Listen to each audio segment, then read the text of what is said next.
और आइए अब ऐसी दो खबरों की बात करते हैं जिनमें हिंदू मुसलमान वाला एंगल है। इन दोनों ही मामलों ने राजनीतिक तापमान बढ़ा दिया है। एक तरफ बयानबाजी तेज है तो दूसरी तरफ सोशल मीडिया पर बहस उफान पर है। पहली खबर लखनऊ की है, जहां लखनऊ यूनिवर्सिटी के अंदर लाल बारादरी मस्जिद में ताला बंद कर दिया गया, जिससे मस्जिद के अंदर मुस्लिम छात्र नमाज नहीं पढ़ पाए। इस पर काफी हंगामा हो रहा है। दूसरी खबर राजस्थान के टोंक की है, जहां बीजेपी के पूर्व सांसद सुखबीर सिंह जौनपुरिया ने कंबल वितरण पर कलेश कर दिया। आरोप है कि जौनपुरिया ने पहले कंबल दिया, फिर मुस्लिम होने के कारण कंबल वापस ले लिया। इन दोनों खबरों पर हमने सत्ता की विस्तृत कुंजी तैयार की है। शुरुआत करते हैं लखनऊ की खबर से। ये मामला लखनऊ यूनिवर्सिटी का है, जहां लाल बारादरी मस्जिद है। ये मस्जिद काफी पुरानी है, मुगल काल के समय से है। इस मस्जिद में यूनिवर्सिटी प्रशासन ने ताला लगा दिया है। कल जब कुछ छात्र यहां नमाज पढ़ने पहुंचे तो उन्होंने मस्जिद के दरवाजे पर ताला देखा। इससे वो भड़क गए। उन्होंने यूनिवर्सिटी प्रशासन के खिलाफ धरना देना शुरू कर दिया। उनका कहना है कि प्रशासन छात्रों को नमाज नहीं पढ़ने देना चाहता है, लेकिन यूनिवर्सिटी प्रशासन का कहना है कि ताला बारादरी की इमारत को काफी क्योंकि जर्जर स्थिति में है, इसलिए इसे बंद करना पड़ा है। प्रशासन ने अब लाल बारादरी इलाके में पुलिस की तैनाती कर दी है। पूरे इलाके को सील कर दिया गया है। यूनिवर्सिटी के छात्रों के प्रदर्शन के दौरान एक दिलचस्प दृश्य भी देखा गया। जब मस्जिद का गेट बंद होने के कारण मुस्लिम छात्रों ने बाहर ही नमाज पढ़ना शुरू की, तब उनके हिंदू साथियों ने उनका बचाव किया। हिंदू छात्रों ने एक दूसरे का हाथ थामकर नमाज पढ़ रहे छात्रों के चारों ओर एक सुरक्षा घेरा बना लिया और तब तक खड़े रहे जब तक नमाज होती रही। ये वीडियो काफी चर्चा में है। इस बीच थोड़ी छात्र राजनीति भी हो रही है। एबीवीपी का कहना है कि अगर ऐसे ही खुले में नमाज पढ़ी जा रही है तो फिर खुले में पूजा भी शुरू कर देंगे, जबकि एनएसयूआई खुले में नमाज पढ़ने वाले छात्रों के साथ है।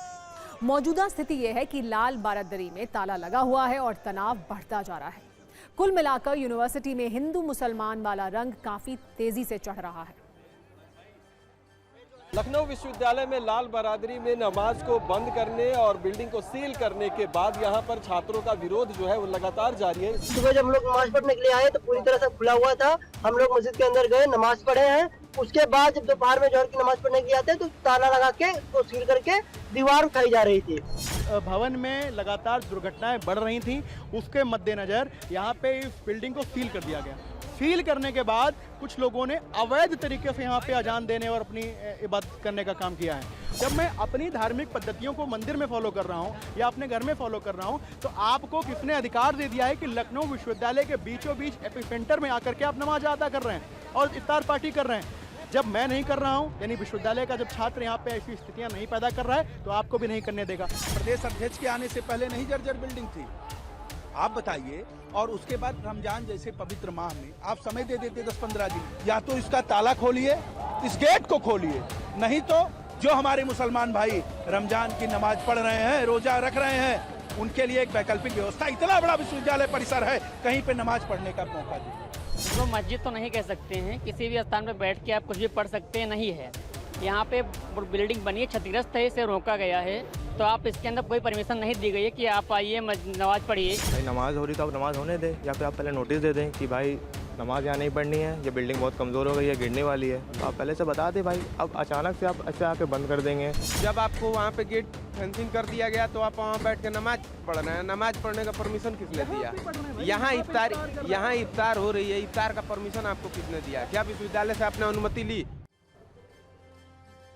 वैसे इस खबर में सिर्फ स्टूडेंट पॉलिटिक्स नहीं है, बल्कि प्रोफेशनल नेताओं की भी एंट्री हो चुकी है। विपक्ष सरकार को घेर रहा है, आरोप लगा रहा है कि यूनिवर्सिटी के अंदर हिंदू मुसलमान किया जा रहा है।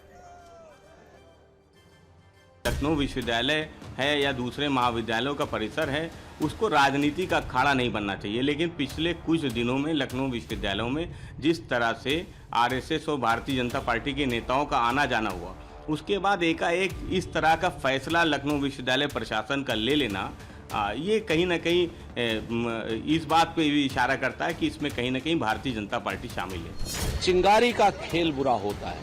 भारतीय जनता पार्टी के शासनकाल में जिस तरीके से सारे के सारे विश्वविद्यालयों का संघीकरण हो रहा है, इसके खिलाफ आवाज उठाई जानी चाहिए। जिस लाल बारादरी में नमाज को लेकर लखनऊ यूनिवर्सिटी में हंगामा है, वो करीब 200 वर्ष पुरानी है, यानी लखनऊ यूनिवर्सिटी से भी पुरानी।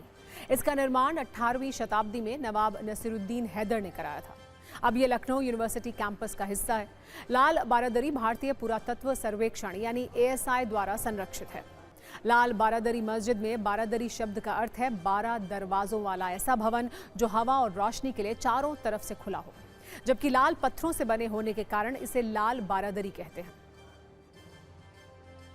स्ट्रक्चर लाल बारादरी का है, ये उसी वक्त का बना हुआ है।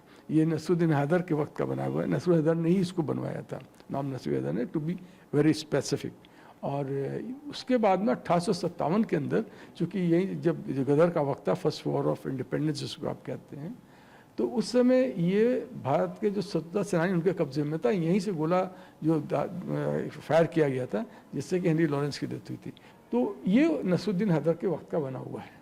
यहाँ पर चूँकि लाल रंग से यहाँ पर ये ओकर ड्रेस कलर का ये हुआ करता था, इसके चलते सबने इसको लाल बारादरी करना सबके लिए बहुत सहज था, तो लोगों ने लाल बारादरी कहना इसको शुरू कर दिया। नमाज विवाद के बाद अब कंबल विवाद की बात करते हैं। ये मामला राजस्थान के टोंक का है, जहां बीजेपी नेता और पूर्व सांसद इसलिए विवादों में हैं क्योंकि उन्होंने एक जरूरतमंद महिला को कंबल दिया और फिर मुस्लिम होने के कारण उससे कंबल वापस ले लिया।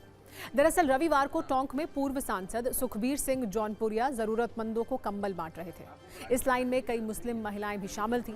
आरोप है कि जब एक मुस्लिम महिला कंबल लेने पहुंची तो जौनपुरिया ने उसका नाम पूछ लिया। महिला का नाम सुनते ही पूर्व सांसद के तेवर बदल गए। उन्होंने कहा कि जो लोग प्रधानमंत्री को गाली देते हैं उन्हें कंबल लेने का कोई अधिकार नहीं है। इसके बाद उन्होंने महिला से कंबल वहीं छोड़कर हट जाने को कहा। इस दौरान वहां मौजूद कुछ ग्रामीणों ने जब आपत्ति जताई तो जौनपुरिया ने साफ कहा कि ये कोई सरकारी कार्यक्रम नहीं है, इसलिए बहस की जरूरत नहीं है। एक बार वो पूरा वीडियो देखिए, फिर बताएंगे कि आगे इस पर क्या राजनीति हो रही है। क्या नाम तेरा? एक तरफ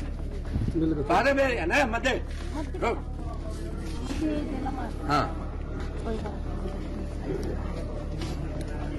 आपको बुला के बैठाने चाहिए, मेरा नहीं है बुरा माना है, भला माना नहीं है। जो देखो बात सुनो, जो आप लोग बैठे ना, मैंने बताया जो मोदी गाड़ी रहने वाला उसको लड़ने का हक ही नहीं है। लेना चाहिए, हमने कहा गाँव में बुरा लगा, किसी बुरा लगा, सीधी बात है। अब हमारी बात है, मार लेता मैं, आज ले जाओ, जाते जाते नहीं गए सारे पे बना लिया मेरे को, मैं साफ बात है, इसलिए आप चले, आप इधर हटो। आप लोगों को देने के बाद वापस दे रहे हो, लोकतंत्र में अधिकार थोड़ी है, सबको समान अधिकार है। पूर्व बीजेपी सांसद ने मुस्लिम महिला को कंबल नहीं दिया तो कांग्रेस के नेता उस महिला के घर पहुंचे, उसका सम्मान किया और कंबल दिया। कांग्रेस का आरोप है कि यह समाज को बांटने की राजनीति है जिसे स्वीकार नहीं कर सकते। कंबल बांटने और वापस लेने वाला ये वीडियो जब वायरल हुआ तो पूर्व सांसद सुखबीर सिंह जौनपुरिया का एक और बयान आया। उन्होंने कहा कि जो किया सही किया, जबकि बीजेपी नेता बाल मुकुंद का कहना है कि ये कंबल बीजेपी कार्यकर्ताओं को दिए जा रहे थे। वो महिला बीजेपी कार्यकर्ता नहीं थी, इसीलिए वापस लिया गया। इसे हिंदू मुस्लिम के एंगल से नहीं देखना चाहिए। पूर्व सीएम अशोक गहलोत ने भी इस पर प्रतिक्रिया दी है। उन्होंने कहा है कि यह सब बड़े नेताओं के गाइडेंस से हो रहा है।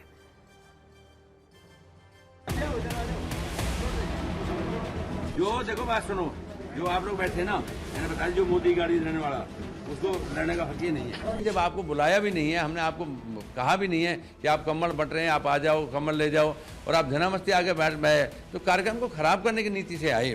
तो मैंने उनसे साफ कहा भाई आपको कम्बल लेना हक नहीं है, ना ही कम्बल लेना चाहिए।